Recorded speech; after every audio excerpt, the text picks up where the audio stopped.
ನಮಸ್ಕಾರ, A9 ನ್ಯೂಸ್ಗೆ ಸ್ವಾಗತ.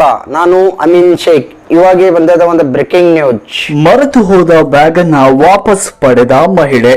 ವಿಜಯಪುರದಲ್ಲಿ ಮಾನವೀಯತೆ ಇನ್ನೂ ಜೀವಂತವಾಗಿದೆ ಅನ್ನೋದಕ್ಕೆ ಇದೊಂದು ಸಾಕ್ಷಿಯಾಗಬಹುದು. ಹೌದು ಸ್ನೇಹಿತರೆ, ಈಗಿನ ಕಾಲದಲ್ಲಿ 100 ರೂಪಾಯಿ ಸಿಕ್ಕರೆ ಅದು ತಮ್ದು ಅಲ್ಲದು ಅಂದ್ರೂ ಕೂಡ ಅದು ತಮ್ದು ಅನ್ನುವ ಜನರಿದ್ದಾರೆ ಅಂದ್ರೆ ತಪ್ಪಲ್ಲ.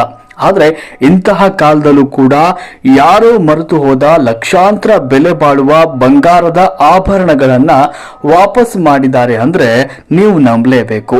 ಈ ಘಟನೆ ನಡೆದಿರೋದು ವಿಜಯಪುರ ನಗರದ ಅಂಬೇಡ್ಕರ್ ಕ್ರೀಡಾಂಗಣದ ಹತ್ತಿರ. ವಿಜಯಲಕ್ಷ್ಮಿ ಬಿರಾದರ್ ಎನ್ನುವ ಮಹಿಳೆ ತನ್ನ ಬ್ಯಾಗ್ಗಳ ಜೊತೆ ಕುಳಿತಿರುವಾಗ ಅಲ್ಲಿ ಆ ಮಹಿಳೆಯ ಅಣ್ಣ ಬಂದಿದ್ದಾನೆ. ಅಣ್ಣ ನೋಡಿದ ಖುಷಿಯಲ್ಲಿ ತನ್ನ ಬ್ಯಾಗ್ ಮರೆತ ಮಹಿಳೆ ಹಾಗೆ ಆಟೋದಲ್ಲಿ ಕುಳಿತು ಮುಂದೆ ಸಾಗಿದ್ದಾಳೆ. ಇನ್ನು ಕ್ರೀಡಾಂಗಣದ ಹತ್ತಿರವೇ ಇರುವ ರೆಂಟಲ್ ಕಾರ್ ಓಡಿಸುವ ಸ್ಟ್ಯಾಂಡ್ ಕೂಡ ಇದೆ. ಇಲ್ಲಿಯೇ ಕಾರ್ಯನಿರ್ವಹಿಸುವ ಸಂತೋಷ್ ಹೊಸಮನಿ ಮತ್ತು ಗೌಸ್ ಡಿಕೆ ಎನ್ನುವ ಡ್ರೈವರ್ಗಳು ಆ ಅನಾಮಧೇಯ ಬ್ಯಾಗ್ ಅನ್ನ ಗಮನಿಸಿ ಅದನ್ನ ನೇರವಾಗಿ ಗಾಂಧಿ ಚೌಕ ಪೊಲೀಸ್ ಠಾಣೆಗೆ ತಂದು ಒಪ್ಪಿಸಿದ್ದಾರೆ. ಅವರ ಈ ಕಾರ್ಯವನ್ನ ಮೆಚ್ಚಿ ಸಿಪಿಐ ಪ್ರದೀಪ್ ತಡಕೇರಿ ಅವರು ಸಂತೋಷ್ ಹೊಸಮನಿ ಅವರಿಗೆ 2,000 ರೂಪಾಯಿ ಬಹುಮಾನ ಕೂಡ ನೀಡಿದ್ದಾರೆ. ಮಾನವೀಯತೆಯನ್ನ ಮೆರೆದ ಸಂತೋಷ್ ಅವರ ಈ ಕಾರ್ಯಕ್ಕೆ ಪೊಲೀಸ್ ಇಲಾಖೆ ಮೆಚ್ಚುಗೆ ಸೂಚಿಸಿದೆ. ಇನ್ನು ಬ್ಯಾಗ್ ಮರಳಿಸುವ ಸಮಯದಲ್ಲಿ ಪೊಲೀಸ್ ಇಲಾಖೆಯ ರಮೇಶ್ ಅವಜಿ, ಅನಿಲ್ ದೊಡ್ಡಮನಿ, ರಾಜು ನಾಯಕ್ ಮತ್ತು PSI ರಾಜು ಮಮದಾಪುರ್ ಅವರು ಉಪಸ್ಥಿತರಿದ್ದರು. ಇಲ್ಲಿ ಸ್ಟೇಡಿಯಂ ಹತ್ರ ನಮ್ಮ ಮನೆಯವ್ರು ಬಿಟ್ಟು ಹೋದ್ರಿ.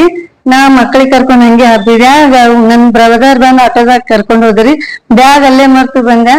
ಇಲ್ಲಿ ಸ್ಟೇಡಿಯಂ ಹತ್ರ ಪೊಲೀಸ್ ಠಾಣೆಕ ಬ್ಯಾಗ್ ಕೊಟ್ರಿ, ಒಬ್ರು ತಲುಪಿಸಿದ್ರು. ನಮ್ಮ ತಂಗಿಯವರು ಗಾಂಧಿ ಚೌಕ ಹತ್ರ ಪೊಲೀಸ್ ಠಾಣೆಗೆ ಒಬ್ರು ಬ್ರದರ್ ಅದನ್ನೆಲ್ಲ ನೋಡಿ ಆ ಬ್ಯಾಗ್ ಅಲ್ಲಿಟ್ಟು ಕಂಪ್ಲೇಂಟ್ ಕೊಟ್ಟು ಹೋಗ್ಯಾರಿ. ಅವ್ರಿಗೆ ತುಂಬಾ ಧನ್ಯವಾದಗಳು ಎಲ್ಲ ಸರ್ಗಳಿಗೆ. ಹಾ ಸಿಕ್ಕೈತ್ರಿ. ಇಲ್ಲಿ ಸ್ಟೇಡಿಯಂ ಹತ್ರ ಐತ್ರಿ ಬ್ಯಾಗ್. ಇಲ್ಲಿ ಪೊಲೀಸ್ ಸ್ಟೇಷನ್ ತಂದ್ ಕೊಟ್ಟಿದ್ರಿ ಅವ್ರು.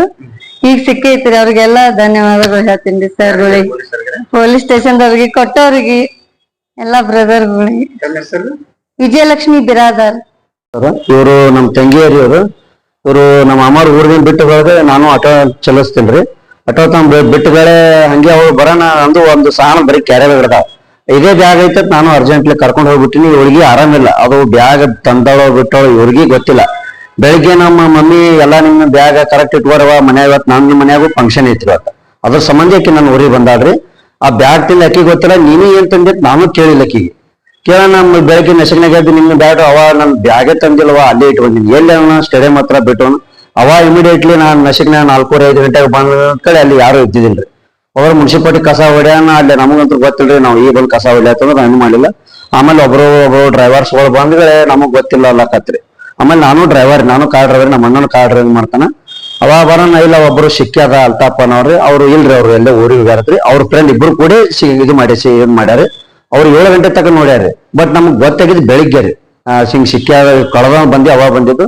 ಅವಾಗ ಕೇಳ ನನ್ಗೆ ಫೋನ್ ಅವರೇ ಮಾತಾಡಿದ್ರಿ, ನೀವು ಎದೆ ಹೊಡ್ಕೊಬೇಡ್ರಿ, ನಾವು ಪೊಲೀಸ್ ಸ್ಟೇಷನ್ ಸಿಕ್ಕಿದೆ, ಒಳ್ಳೆ ಸ್ಟೇಷನ್ದಾಗ ಮುಡ್ಸಿ ಅನಿಲ್ ಸರ್ ಕೈ ಕೊಟ್ಟೇವಂದ್ರು. ಅವ್ರ ಜೋಡ ನಾವು ಮಾತಾಡಿದೆ, ಇದೇ ಹೊಡ್ಕೊಬೇಡ್ರಿ, ನಿಮ್ಗೆ ಏನಕ್ಕೆ ಕೇಳಿದ್ರಿ ಅವ್ರು, ನಿಮ್ಗೆ ಏನೇ ಕಳ್ದ ನಾವು ಎಲ್ಲ ಹೇಳ್ತಾರೆ. ನಮ್ದು ತಂಗಿದು ನಕ್ಲೇಸ, ಚೈನಾ, ನಮ್ಮ ಹುಡುಗರು ಅರಿವಿ ಬಿಟ್ಟಿದ್ದಾರೆ ಸರ್ ಅಂದ್ರೆ. ಅವಾಗ ಬೆಳಿಗ್ಗೆ ಬಂದ್ಗಳೇ ಈ ಕೂಡ ಸರ್ಗಳು ಬಿಟ್ರಿ. ಈಗ ಗಾಂಚೋ ಪೊಲೀಸ್ ಸ್ಟೇಷನ್ ಸರ್. ಹ್ಯಾಂಗ ಸರ್, ತುಂಬಾ ಅವ್ರಿಗೆ ಧನ್ಯವಾದಗಳು ಸರ್. ಯಾಕಂದ್ರೆ ನಾವು ದುಡ್ಕೊಂಡ್ ತಿನ್ನೋರಿ, ನಾವು ನಮ್ದು ನೌಕರಿ ಎಲ್ಲ, ನಮ್ದು ಆಟೋ ಐತ್ರಿ ಸರ್. ನಾ ಅಪ್ಪನು ಕಿರಾಣಿ ಅಂಗಡಿ ವ್ಯಾಪಾರ ಹಾಕ್ತಾರೆ, ನಾವು ಅದರಾಗಿ ಮಾಡೋ ಸರ್. ಅದು ನಮ್ಗೆ ಜೀವನ ಹೋದಂಗಾಗಿ ಸರ್. ಅವ್ರ ಪೊಲೀಸ್ ಡಿಪಾರ್ಟ್ಮೆಂಟ್ಗೆ ನಾವು ಪ್ರತಿ ಧನ್ಯವಾದಗಳು ಸರ್. ನಾನು ಡ್ರೈವರ್ ಸರ್. ಅವರು ನಾನು ಎಲ್ಲಾ ಚಾಲಕರಿಗೆ, ನಾನು ಎಲ್ಲಾರು ಇಲ್ಲಿ ಆತಲ್ಲ ಎಲ್ಲಾ ಚಾಲಕರಿಗೆ ನಾನು ಹೃತ್ವಿಕ ಇಲ್ಲಿದೆ ಅಡ್ಡ ಬೀಳ್ತೀನಿ ಸರ್. ಅವರು ಅಶ್ಪಕ್ ಸರ್, ಅಶ್ಪಕ್ ಏನಂದ್ರಿ ಅವ್ರ ನನ್ನ ಜೊತೆ ಫೋನ್ ಮಾತಾಡಿದ್ರಿ. ಅನಿಲ್ ಸರ್ ಹತ್ತದ್ರಿ. ಅನಿಲ್ ಸರ್ ನಾನು ಫೋನ್ ಅವರೇ ಸರ್ ಬೇರೆ ಹೇಳಿದ್ರು, ಬೇರೆ ಕಳ್ಕೊಳಪ್ಪ ನಮ್ ಸರ್ ಬರ್ತಾರ, ನೀನು ಬಾ, ಅವ ಎಲ್ಲಾ ಕೂಡ ನಿಮ್ಗೆ ಇದು ಮಾಡಿ ಎನ್ಕ್ವೈರ್ ಮಾಡ್ತೀನಿ. ಬರೋ ಹೊತ್ತು ನಿಮ್ ತಂಗಿ ನಿಮ್ಗೆ ಯಾರು ಕರ್ಕೊಂಡ ಅಕ್ಕಿ ಕರ್ಕೊಂಬ ಸರ್. ನಾನು ನಮ್ ತಂಗಿ ಕರ್ಕೊಂಡ್ ಬಂದೀನಿ ಸರ್. ನಮ್ಮ ಹೆಸರು Siddanagouda Biradar sir. Local ಬಿಜಾರ್ sir. ನಾನು ಆಟೋ ಚಲಾಯಿಸ್ತೀನಿ ಸರ್.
ನಿರಂತರ ಸುದ್ದಿಗಳಿಗಾಗಿ ನೋಡ್ತಾ ಇರಿ A9 ನ್ಯೂಸ್.